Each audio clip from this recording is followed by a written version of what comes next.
Assalamualaikum warahmatullahi wabarakatuh. Halo kawan-kawan semuanya. Sebagaimana yang telah kita bahas di video sebelumnya, 7 abad lamanya peradaban Islam menempati Eropa sebagai negara yang berdaulat, bahkan disegani.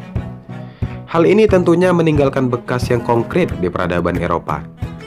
Apalagi peradaban Islam pernah mencapai masa keemasannya dengan kemajuan di berbagai bidang.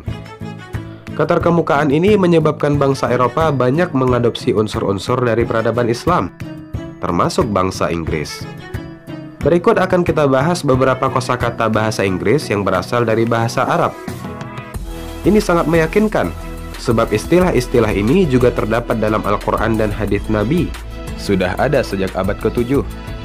Sedangkan bahasa Inggris yang kita kenal hari ini baru lahir sekitar abad ke-15, ditandai dengan fenomena Great Vowel Shift. Artinya, kosakata yang akan kita bahas ini memang milik bahasa Arab. Apa-apa saja kosakatanya? Earth. Earth adalah hamparan yang saat ini kita tinggali dan merupakan pusat kehidupan di seluruh alam semesta. Dalam bahasa kita diartikan bumi. Kata ini sudah tidak asing lagi di telinga kita dan umum digunakan. Namun tahukah kawan-kawan asal dari kata ini? Earth berasal dari bahasa Arab yang juga sering kita lantunkan saat membaca Al-Quran. Ard, yang juga berarti bumi. Wa min ayatihi an taqumas sama' wal ardu bi amrih. Dan di antara tanda-tanda kekuasaannya ialah berdirinya langit dan bumi dengan kehendaknya. Alladzi ja'ala lakumul arda firasyan was samaa'a binaa'a. Dialah yang menjadikan bumi sebagai hamparan bagimu dan langit sebagai atap. Dan masih banyak ayat-ayat lain yang menyebutkannya. Ard, earth. Ard, earth. Mirip bukan? Tidak mungkin ini hanya kebetulan. Syrup. Syrup adalah minuman dari cairan kental yang mengandung kadar gula tinggi. Biasa dinikmati setelah dilarutkan dengan air putih. Dalam bahasa kita dikenal dengan nama sirup. Tentunya kita sangat tahu dengan minuman ini. Namun tahukah kawan-kawan asal katanya? Syrup berasal dari bahasa Arab yang juga sering kita baca di dalam Al-Quran. Syarab, yang berarti minuman. Huwallazi anzala minas samaa'i ma'an lakum minhu syarab.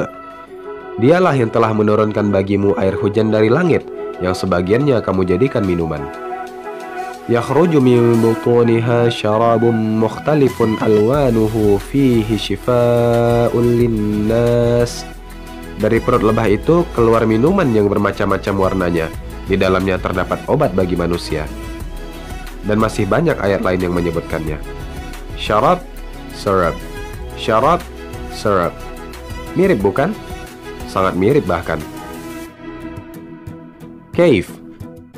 Cave adalah ruang atau rongga yang terbentuk secara alami di permukaan bumi dan muat dimasuki oleh manusia. Cave dalam bahasa kita dikenal sebagai goa.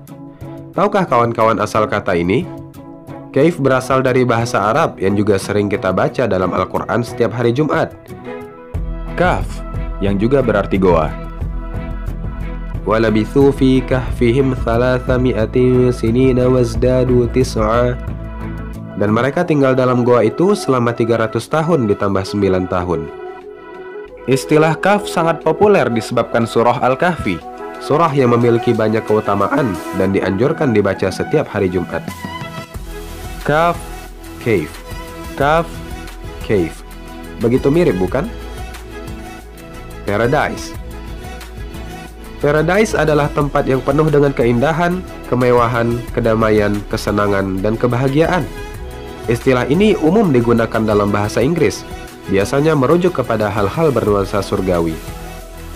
Tahukah kawan-kawan asal dari kata ini? Paradise berasal dari bahasa Arab yang juga terdapat dalam Al-Quran surah Al-Kahfi, Firdaus. Innal ladzina amanu wa 'amilus shalihati kanat lahum jannatul firdausi nuzula. Sungguh bagi mereka yang beriman dan beramal soleh disediakan surga Firdaus sebagai tempat tinggal. Surga Firdaus adalah surga yang paling tinggi, paling agung lagi paling mulia, dan hanya diisi oleh manusia-manusia terbaik yang pernah ada. Semoga Allah memasukkan kita ke dalamnya. Firdaus, paradise. Firdaus, paradise. Serupa bukan?